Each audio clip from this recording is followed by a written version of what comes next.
When I look at faces in old black and white images, I wonder what those people would tell us.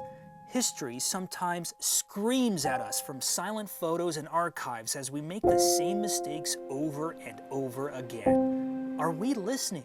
Are we going back to that time and learning enough from history? Well, we certainly should have learned from them to be prepared. They were scrambling to make masks at that time. Dr. Stephen Leonard, a longtime history professor, and History Colorado historian Sam Bach spoke to me about the 1918 flu pandemic in our state.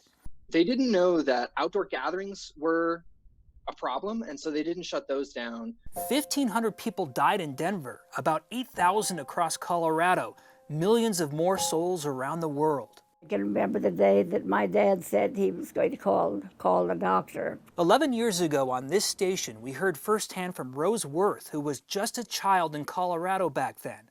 She lost a baby sister and her parents. And the minute he said she had the flu, I just knew I was going to lose her. Back then, Leonard says initially elected officials dismissed the flu.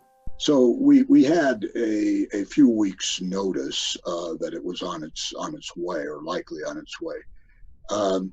But what we did, at least initially, was pretty much head in the sand. We didn't want to admit that it was here. Denver and Colorado began shutting down some businesses, but pressure to reopen grew.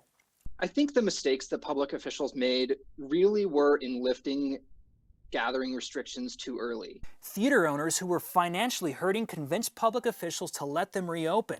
Outdoor gatherings were allowed. So in easing on restrictions, they really created a second bump, a second spike in cases of the flu that killed many more people. What could we learn from that time period that we could apply to what we're experiencing today? Well, social distancing is one thing that we certainly could learn if we haven't already.